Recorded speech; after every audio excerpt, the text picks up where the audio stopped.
Okay, hello everyone, and welcome to Adoptions from the Heart. My name's Amanda Aliberti. I'm a social worker here at the agency, and we are really excited to welcome both Carli and Angela. They are adoptees who were placed transracially for adoption, and they're really here to just share their experience. So welcome, ladies.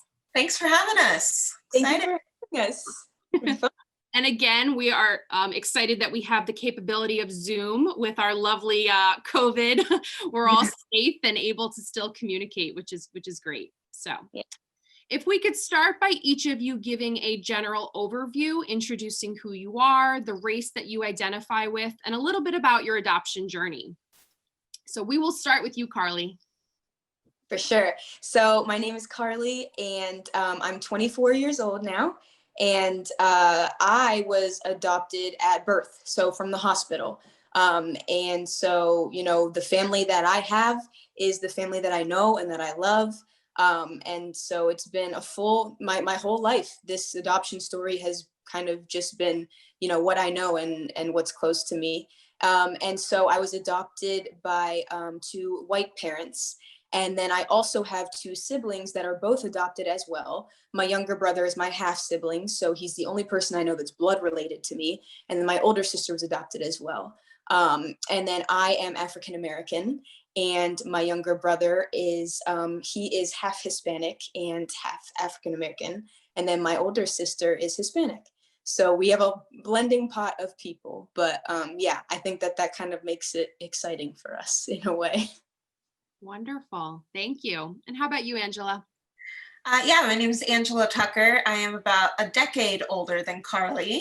I was adopted from a closed adoption or into a closed adoption from foster care into also a very racially mixed family. I have 7 siblings. My parents adopted 6 of them, all different races, and all but one from foster care. One was a refugee from Laos fleeing the Civil War.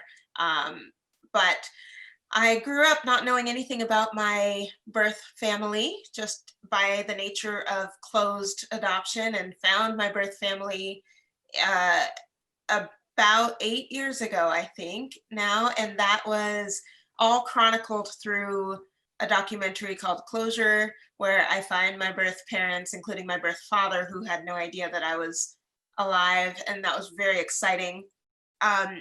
I work as an adoption professional. I run my own consulting firm called The Adopted Life, where I do a lot of mentorship of adoptees and education to social workers and anyone in the child welfare field.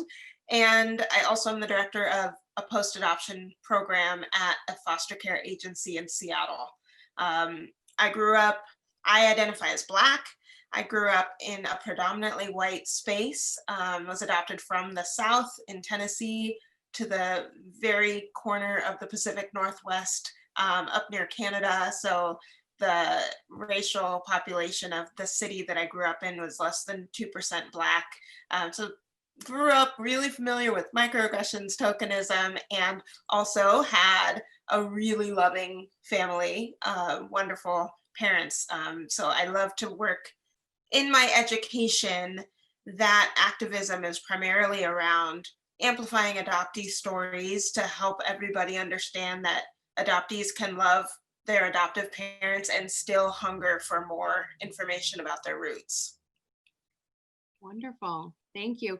Carli, do you also want to touch on any level of openness you've ever had with your birth family? Yeah, for sure. So in a similar situation, my adoption was closed as well. So I have not had any contact with my birth parents at all. I have recently reached out via letter. I didn't receive anything back. So I don't know much information about my birth family, and I've never seen them, obviously. So yeah, it's very closed off. I've been interested. I would really like to maybe one day be able to meet them in some kind of way, or at least to have some kind of communication, but so far that hasn't happened. But once I got older, that desire kind of has started to come up more. So I'm kind of looking into seeing, you know, how that might be possible. Mm-hmm. Well, and I know you're both very connected to the adoption world and do a lot of advocacy work. I'm curious because, as you probably have seen, open adoption is much more common today than it was years ago. When you hear stories, especially positive stories of open adoption, does that force you guys to rethink about your own adoption stories and histories? And do you have any regret of not having an open relationship at some level with your biological family? I can start. I certainly don't feel regret because I know that the closed nature was out of my control. It was also out of my parents' control, and it wasn't even my birth mother's decision. That the social work practices in that time stated basically that an adoptee will be too confused to know both parties. And so we think closed adoption is the best. That at that time, they were just going off of what they felt like was healthiest for us.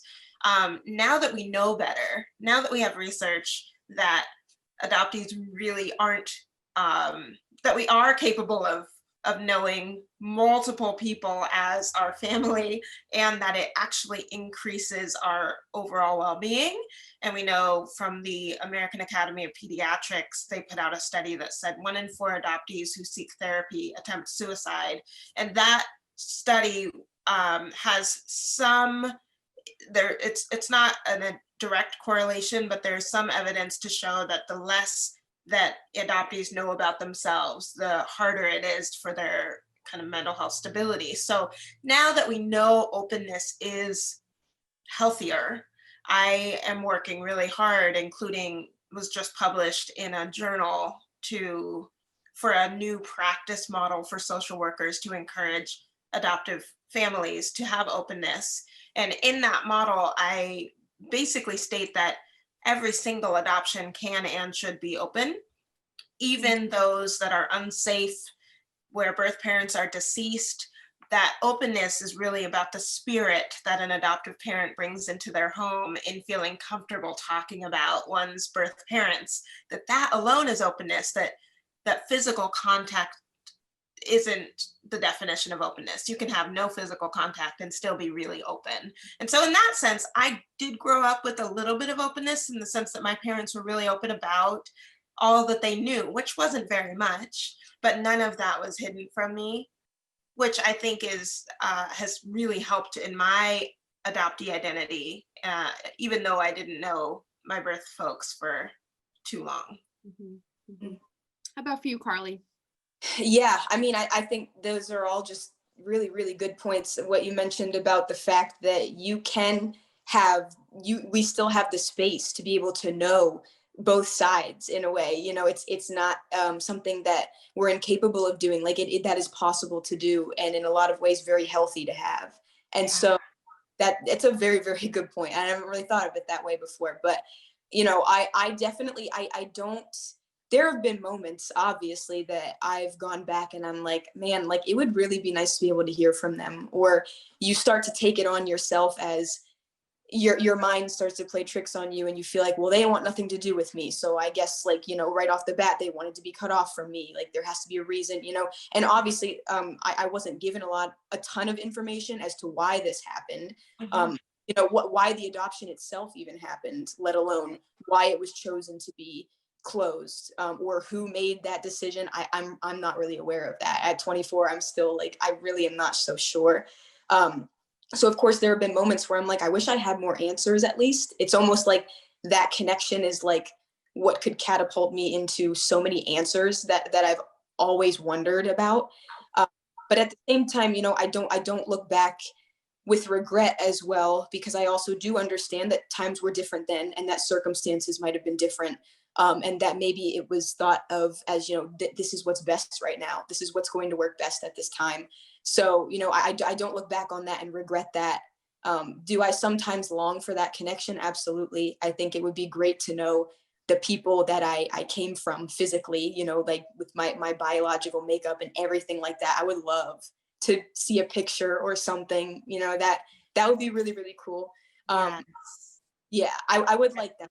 But I don't think that overall I have the mindset of looking back in regret. I'm still very, very thankful. And the family that I know and love that raised me is so special to me. So, just weighing out those two things for sure. But yeah, I think one area that openness was modeled to me within my closed adoption is that my parents would say things like, I wonder where your athleticism comes from. I wonder where your huge smile comes from. And those things were signals to me that they longed also to know about my roots, and that it was an acknowledgement that I came from somewhere, not from them. And that alone gave permission for me to wonder and to be curious.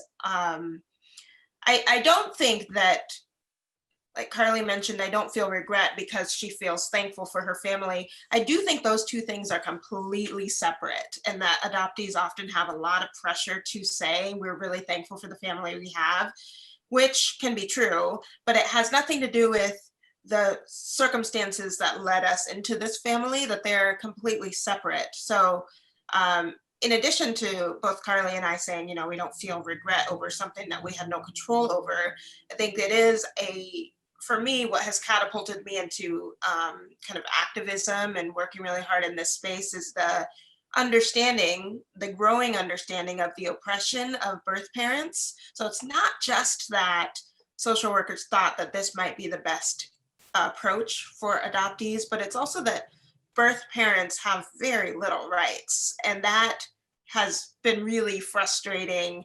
And again, it's not a space of regret, nor is it a space for me to say I'm thankful for what I did have, but it's a space of, I want to be involved in ensuring that birth parents also get their needs met, because birth parents' mental health is also really difficult. I don't have any studies that I can cite around that, but I do know that it's common for birth parents to also experience this kind of ambiguous loss, like a loss of something that is still alive, someone who is still alive, but they don't have access to. Ambiguous loss is a really dangerous thing because essentially it's a loss that society doesn't recognize as a loss. So for birth parents, it's almost as though their child is dead when they get placed in adoption and they can't have access to them, but the rest of the world is saying like, oh, they're probably in a better place. And so where do birth parents go with those feelings? That's something that's really damaging in the long run too. For me now, being in a relationship with my birth mother, who has grown after she gave birth to me, she lived with that loss of me, but that shame of feeling like, I guess she's in a better place. That makes it really hard for us to have a relationship now, which I think could have been mitigated by openness. Yeah.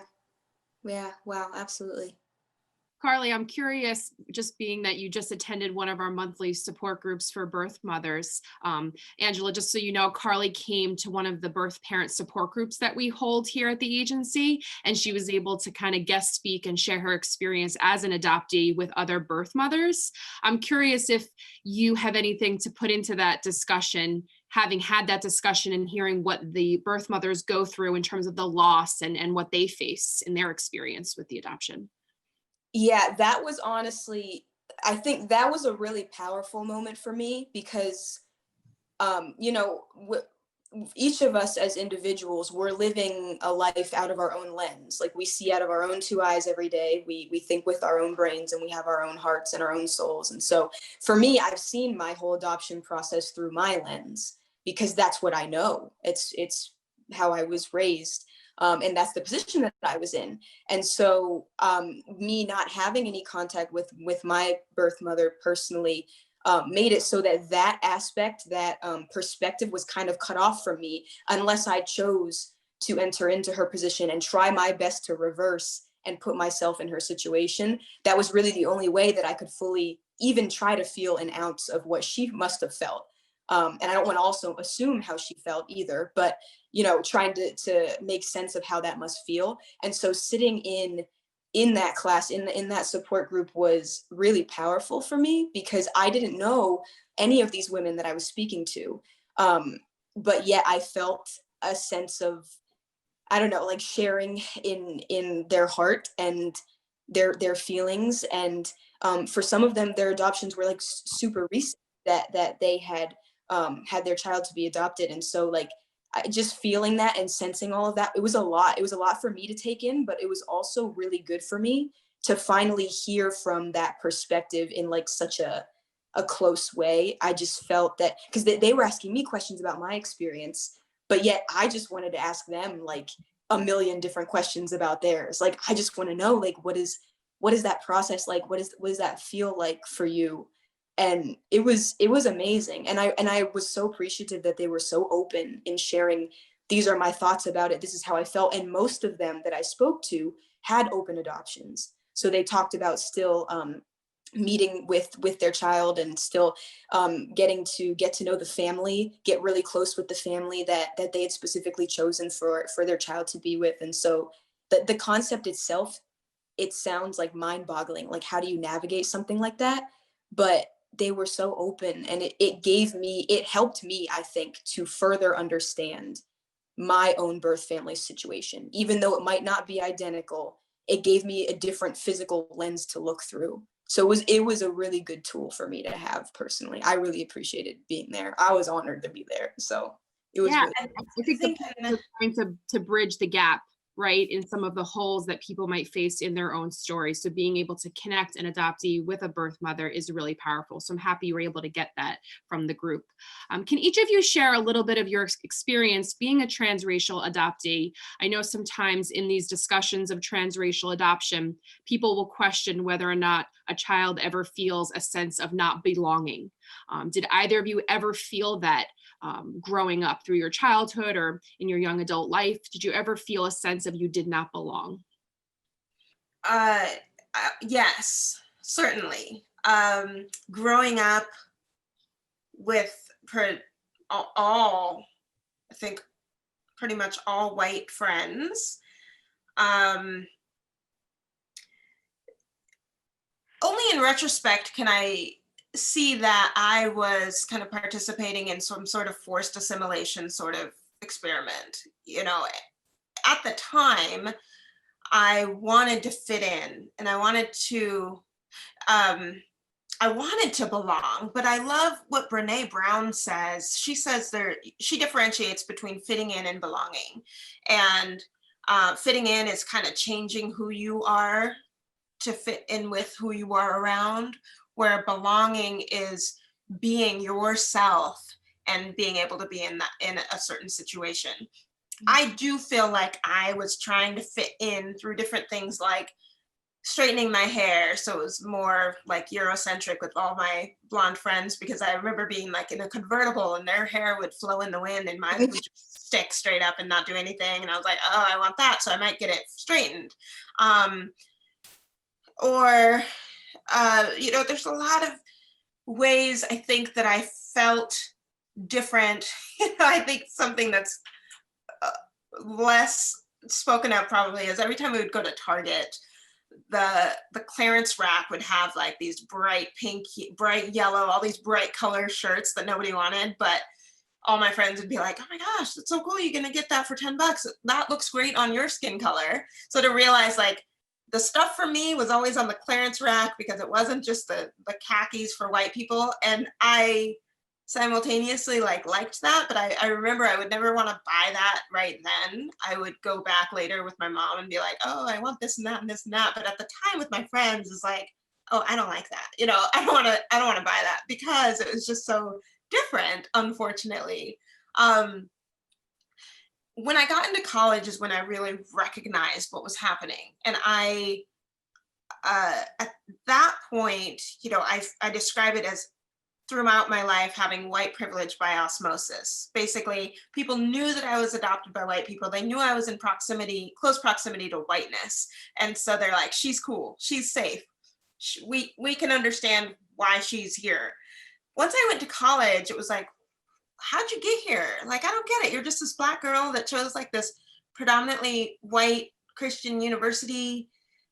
What? Doesn't make sense. And that's when I was, even though through my eyes, I was still seeing the same type of population that I'd grown up with. Like there's just a whole bunch of white people all around me. And I was like, this is it. This is what I'm around. But in college is when I was like, okay, wait a minute, you know, and started to seek out Blackness. And that also brought up some feelings of anger, and thus fuels some of my advocacy today that families who are transracial need to live in spaces that more reflect the races of their kids, because otherwise I know too many adult adoptees like myself who had to go out and find that, which is a really unique experience, and one that just felt frustrating and unfair. So that's kind of the long-term impacts of being in a racially homogenous area. Yeah, I mean, it's honestly crazy. It's crazy to me to hear that, because what you're explaining to me is almost identical, right down to the demographics of where I grew up, down to the feelings that you felt at Target with the bright neon colors, down to I didn't figure this out, and I'm still trying to figure this out and navigate this, but I didn't fully start to understand this until college. And I went to a small, predominantly white Christian college. And so I knew, like, most of my friends were white. I went to a small Christian school for most of my life. So I was growing up with the same 20 kids every year. Like the classes were so small, I knew everybody that was there. And I was maybe one of 5 or 6 brown kids at that school. Like that's just how it was. So I grew up there. And again, I would get the comments like, you're not really Black, you're an Oreo, you are Black on the outside, white on the inside, you talk white, all those comments. Oh, you're so well-spoken, you know, those kinds of things. And then also being that token brown child that would be in the pamphlets, and I was body president, did all the things that you could ask me to do, you know. Which, Carly, these aren't just comments, they're all microaggressions, but yes, they're like sometimes said in kind ways, like, yeah, we want you on the front of our pamphlet because you're so beautiful. right. Well, is it because I'm beautiful Right. and like exemplify what you want to show, or is it To because reflect. I'm being tokenized, you know? So those microaggressions, which can feel like gaslighting, because it's like, wait, it's positive, but no, it doesn't feel good. But And then you feel weird, you're in the middle. It was very strange for me. And I again, it wasn't until I got to college and when I moved closer towards the Philadelphia region that I understood more and was surrounded by more people even that just looked like me. Like I remember the first time, my hair was a huge insecurity of mine for a long time, because like you had mentioned, all my friends had, you know, that straight blonde or brunette hair. And I was bothered sometimes that mine wasn't like that. And I didn't know how to maintain it. I didn't understand how to deal with it. And I remember when I got to college, one of the first friends that I made, she's Haitian, and she had beautiful natural hair.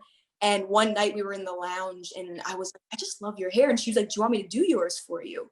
And I was like, for real? And she was like, yeah, she showed me how to do a twist out on my hair. And it was at that moment I was like, man, I've been missing out. I feel like I've missed out on my own things that make me me. And I want to get into that now. And it was kind of pushed that in me. It was my first, I feel like, a real exposure to like, wow, like this is a part of myself that I'm so excited to find.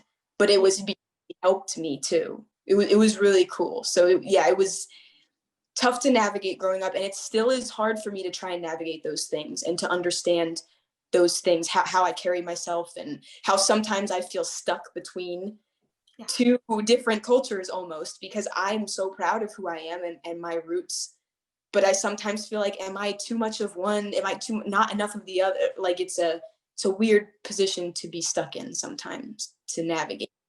Which is a lot of like the mentorship work that I do. I hear so many transracial adoptees, and myself included, that feel like we're straddling 2 cultures and feel that that is an antonym to our sense of identity in one, when in reality, I've met so many Black folks who aren't adopted, who also struggle with feeling like not fully Black. And if we go back in history and we think about what Blackness is cultivated upon, it makes sense that Blackness is a concept that many Black folks have a hard time grasping. It is not a monolith, but it's really easy for especially transracial adoptees who grew up in white spaces to feel like Blackness equals that one thing, and I am not that. It's only through meeting more Black folks that I've started to learn, like, oh, actually, like, these Black people who were raised in Blackness, they also straightened their hair to try to look like the European standards, and they weren't surrounded by all white people. So it's like, some things I've learned aren't only solely related to my transracial adoptee upbringing, but are more just a factor of being Black in America, which is really complex, and people do feel like they are split. Of course, it's accentuated for those who grew up outside of the Black community, but it has been interesting to see how that's actually more of a universal Black experience. Yeah. Well, ladies, we only have a few more minutes left, unfortunately. This is such a powerful discussion. I want to keep going, but because of time, I'm just curious if, based off of everything you're saying, what would be your biggest piece of advice to a family, a white family particularly, who is possibly contemplating adoption transracially? And in turn, sorry, this is a two-part question, what do you feel like is still not well understood within the adoption community in terms of adoptees and transracial adoptees? So sorry, I'm throwing two questions at you, but I'm trying to get both. I think that, you know, in terms of advice that I could give, you know, from my standpoint, I think that my family did a very good job, and as Angela had kind of mentioned as well, did a very good job of having open conversation about what adoption is, about where I've come from, as much as they were able to let me know, as much as they were knowledgeable about. So, you know, for me, I would definitely say some advice would be, you know, keeping that a conversation. Don't let that conversation die, because it might feel weird at first, or you might start to think like, if I talk about this too much, will then my child start to feel disconnected from me, or am I withholding something from them that they need? You know, there's a lot of things to navigate, and that might fit into the question of what are some things that might not be understood. There's a lot of emotions that come with it, but I really do feel like having that open conversation is such a good start. It's a really, really good start for me personally to gain my confidence, for me to understand where I came from, but also understand how much love I'm also surrounded by here.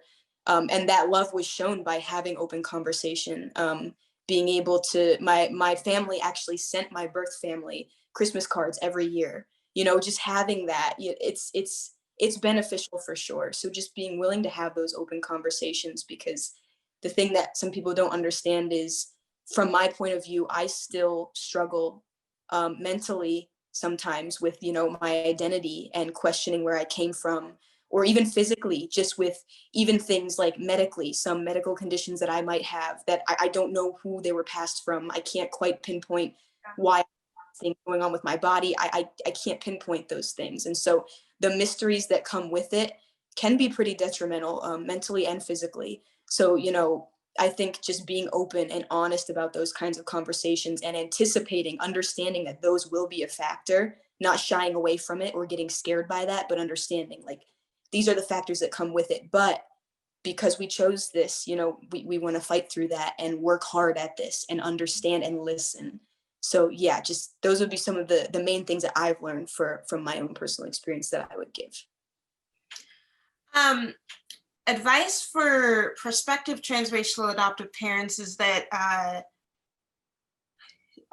cannot be culturally neglectful. And that means that if you're not in relationship with people of color, then you're not ready to adopt a kid of color. End of story.